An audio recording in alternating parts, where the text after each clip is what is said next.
one of my favorites. Known him for quite some time. Been covering him ever since I started covering the NFL back in 2003. And he is fresh off of a remarkable performance, a remarkable individual and team performance on Sunday Night Football. So we welcome back here on the Rich Eisen Show, Drew Brees. How are you, sir?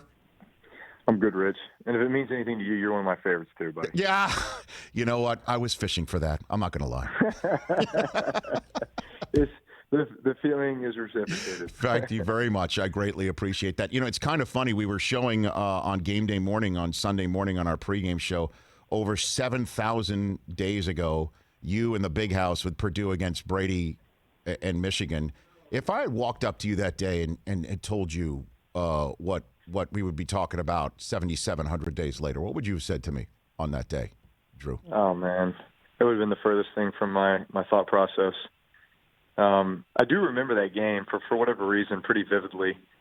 That was my one game ever in the big house, 1999.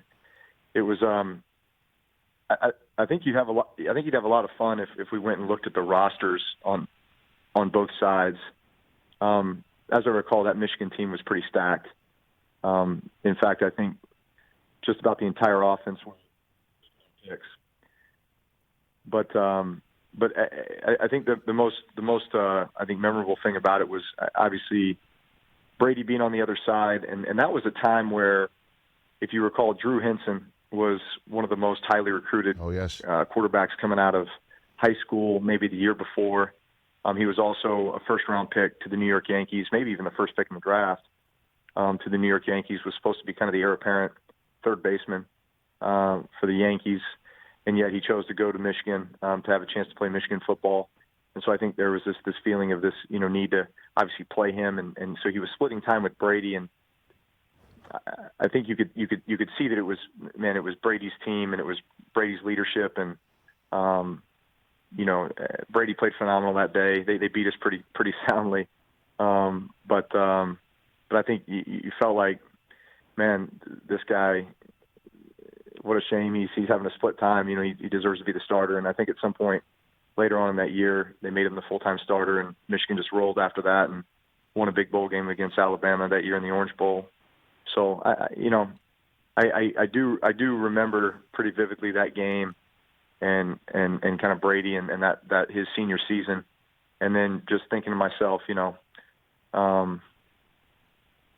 are the chances that both of us go to the NFL? And I mean, the fact that we've been able to play 20 plus years at the same time, is, I think, pretty remarkable. Yeah, and of course be 1-2 at the top of virtually every possible passing metric on the all-time list. And you mentioned, obviously Drew Henson with Brady, and the rest is in fact history about being drafted 199th overall. And we make a lot about the chip on Brady's shoulder as well as the fire that burns inside. What about you? You have a chip?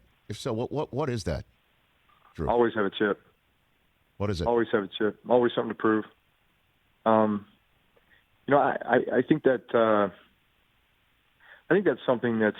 I mean, listen, I think what I've learned throughout my career is, listen, I love competition. I love to compete. I love to prepare. I love sports. I mean, I love going out and competing, and it doesn't, not just football, but anything. I've always been that way. So maybe that's just something in my genetics, just the way God made me. But I also have learned along the way that, I'm more play and compete and am inspired by those who have believed in me and fostered that in me along the way. So it's not that I don't hold grudges. I don't hold any ill will for those who didn't recruit me or any of that stuff, but there is a small piece of you that knows that there are those that have doubted you and maybe always will doubt you for whatever reason. And so that has created the chip, right? It's added fuel to the fire. But at the end of the day, that's not totally what motivates me. So the here and now, remarkably, after all this time, there's still doubts. I'm sure you heard it earlier this year, Drew, and I'll place it in front of you, as I was always keen to know what you thought about the fact that you can't throw down the field anymore, apparently. That you don't look that way, that there's no ability to push it down the field anymore. What did you think about that, as I'm sure maybe it did pass your ear gate, to use the Michael Irvin phrase, from weeks 2 through about 5? Well, the first thing I'd say is, what's the objective? What's the objective? The objective is to win the game, right? The objective is to score points. The objective is to take care of the football. The objective is to make the decisions. The objective is to put everyone around you in the best position to succeed, right? So all those things are the objective. It's not to look pretty throwing the ball down the field. So if the opportunities are there and that's what it takes to win, then that's what we'll do. If defenses want to prevent you from doing that, then we'll find other ways. We got a lot of ways we'll beat you. So I would first of all say all those things. And secondly, I'd say who are the ones making those statements, and do they know anything about football? And do they know anything about playing the quarterback position? In most cases, I'd probably say they don't. So taking what's in front of you now also includes Michael Thomas. Can you walk me through what the last several weeks with him has been injury-wise, and then obviously that couple-week period where he didn't play once because of an internal matter, and I'm sure that you would like to keep that internal, but what can you share with me about him and his return and what was going on behind the scenes to facilitate this return, Drew? Yeah, well, first off, you got to know Mike and his mentality and his preparation and just his competitive nature. I mean, here's a guy who has not missed a snap. I mean, talking practice, games, you name it, and he's a warrior and one of the most competitive dudes I've ever been around, So for him to miss any time, obviously is significant with the ankle injury. So tough on him, the first time somebody has to deal with something like that, and I think for us as an offense, first time we've been without him, since he's been here, and he's been such a mainstay, and he's been such a reliable weapon for us. So, for us to have to make the adjustments accordingly, and then we lose Emmanuel Sanders, to COVID for a couple weeks as well, So, man, a ton of young guys having to step up. I mean, I think for a couple games straight, 4 out of our 5 receivers were undrafted free agents. You guys that started the season on practice squad. And yet, man, these guys stepped up and played great and did exactly what we needed them to do. And, we found ways to win, and I think that's what great teams do. But great to get a guy like that back. I think the challenge going into the Tampa game last week with both Mike and Emmanuel was, you don't just immediately go from not playing at all to playing 60 snaps, So there's that ramp up phase, with both of them, and you don't want to put too much pressure on them or put them in a position where you're just going to wear them down out there again. So I think, man, Mike played the perfect number of snaps, got the perfect amount of reps and catches, and just kind of getting back into it. And so obviously that'll continue to ramp up. And listen, Mike Thomas is the player that he's always been, and he's the competitor he's always been. So it's just good to have him back. So, look, the question I'm about to ask you is not intended for you to say anything disrespectful about Tom Brady, because I know how you feel about him and vice versa. But the fact that you were able to go on that field and perform as you did, and the team perform as it did, on a night where everybody's tuning in to see Brady versus Brees, does that have any significance for you, Drew? Well, listen, the first off, the significance is, hey, they're a divisional opponent. Right. They're a very good divisional opponent when you look at their record. And, man, we're fighting for the same thing, right? We're fighting for position in the division title, hopefully playoffs and beyond. So there was that significance first and foremost.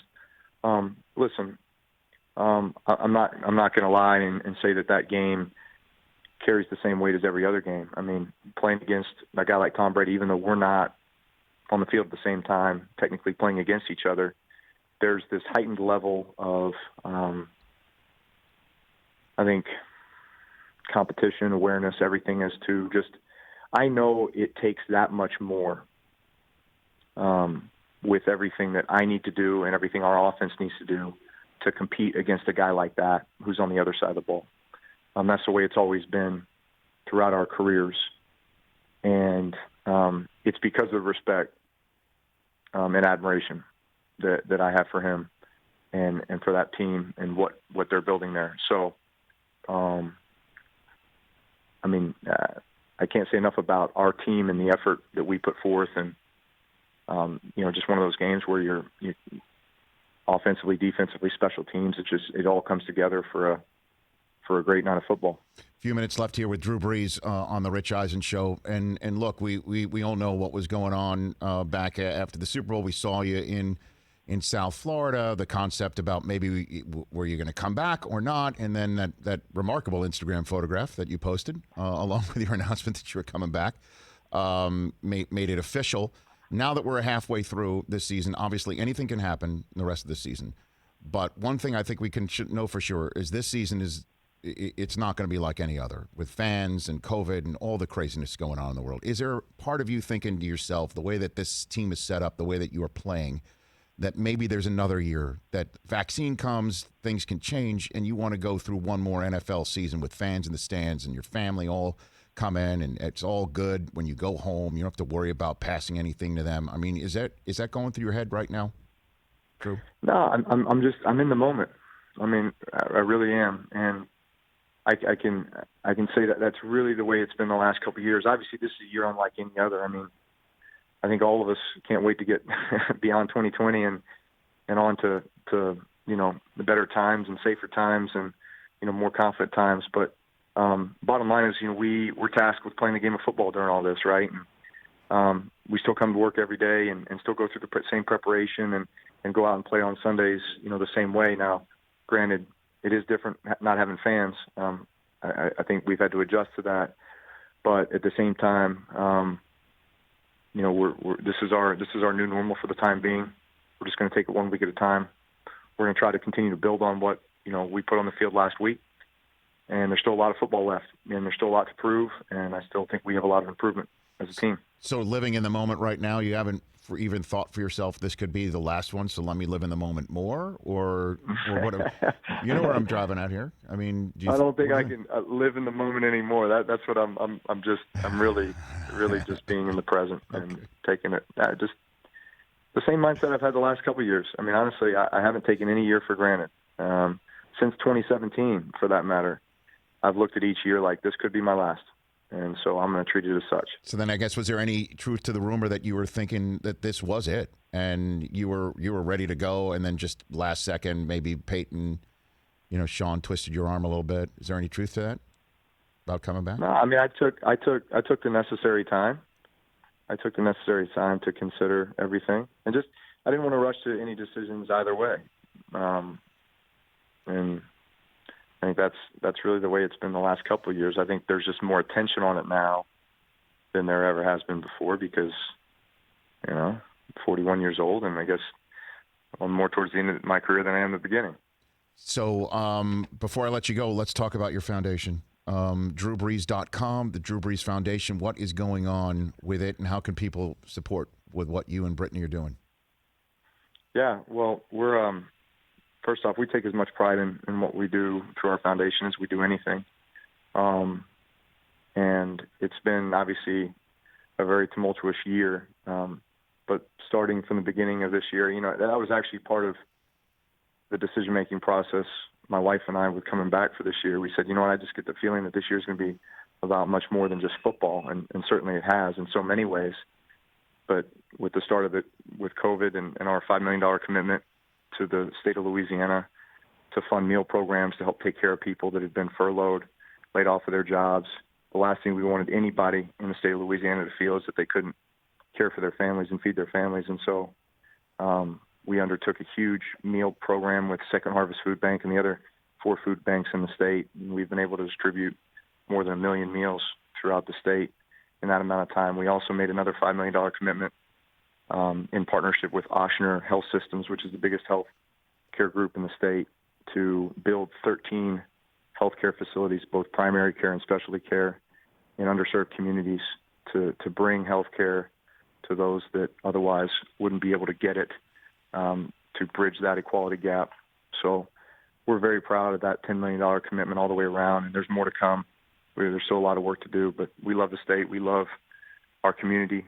We love the people, and we want to continue to give back what we've had the opportunity to do. Brees Dream Foundation again at drewbrees.com. I got two more for you. If you could choose the game of somebody 24 and younger at your position that you could have, that you would want. You've done it all, but I'm just talking about somebody at the position, 24 and younger, which means I'm throwing Mahomes out. So who would that be? Drew Brees. So you're saying I basically I'm picking a quarterback who's 24 and younger? Is Yes, that whose skill set you're like, wow, that kid is something else. I would choose that one. Who qualifies? I'm not Okay. up on the ages of all these guys. You're up only on your age. Okay. You got Lamar, Burrow, Tua, Baker, Josh Allen. These kids. What do you got? Shoot, I only Kyler. get to choose one. Yeah, I know, right? Kyler Murray's in that mix too, right? He is that. Listen, all those guys are studs. I haven't had a chance to see a ton of Tua, but obviously he only has 2 starts under his belt. But man, I think what I've seen looks really impressive. I think everybody's excited to see more of him. Lamar Jackson is a skill set that you just kind of shake your head at. Like, man, this guy's ability to throw the football, run the football, man, he's a threat wherever he is on the field. I don't know. Josh Allen, I think his rise here, his development over from last year to this year, has been extremely impressive too. And Burrow, I mean, you had a front row seat to his 60 touchdowns. Brady. I've never seen a guy have the college season that Burrow had. And I feel like, that was right in our backyard, right up the road in Baton Rouge. I was at the national championship game. Kind of had some insight into that because Joe Brady, his offensive coordinator, who's now with the Panthers, was with us as a offensive assistant for a couple of years. So they were running our system. So it's funny. I'd watch games and I'd text Joe Brady and be like, "Hey, you just ran such and such," and he'd laugh, text back. So I don't know. You can't choose one. All those guys are studs. They sure are. All right, and last one for you. We started you saying you're a sports fan, and I know you love golf. So it's Masters Week, amazingly, because of the craziness of the world in November. Who do you think? Who do you think is going to take the green jacket? Drew? I'm here with Taysom Hill right now. Who's going to win the Masters? We're both golf fans. Okay, here. So let's get a consensus. Oh, he says he's looking for a Tiger repeat. That's what he's looking for. Oh, well, we all are, right? My gosh. What about DeChambeau? Think about DJ. Yeah, we feel like DJ's strong contender. DeChambeau. Think about this, Drew. Yeah, you could have those are our top 3 right there. Can we give a top 3? Absolutely. Think about this, Drew. You got the ball on your own goal line, and you're looking down the field 100 yards. Think about that. DeChambeau can hit it 4 times as long with a golf ball. I mean, that's insane. What's going on with him? Well, he's built like a linebacker. He is. Tight end. He's built like Taysom over here. So who's got the best stick in the NFL? I know that was once upon a time you were looking to find that individual with a tournament that we actually put on NFL Network years ago. NFL. I remember that. Who do you think now that Romo's in the booth? Do you know? Yeah. Do you got a sense? Yeah. You know what? I don't know. Give me some names. I don't know. I mean, I'm assuming it's got to be. I'm out of the golf mix. I transitioned from golf to the parenting mix, and now I'm trying to make my way back to the golf mix. I love it. Yeah. I'm sure you saw Brady go out there with Peyton, and Tiger and Phil, and then Barkley giving him all sorts of crap like it's easy to do. I mean, I saw that a couple months ago. Here's the thing. I'll take Barkley. And we'll take on anybody. Let's go. I like it. Very good. Hey, Drew, appreciate the call. And best to your wife and your family. And let's do this again down the road. Congrats on the big win Sunday night, being the 1 seed, moving into the next half of the season. Thanks for the call, Drew.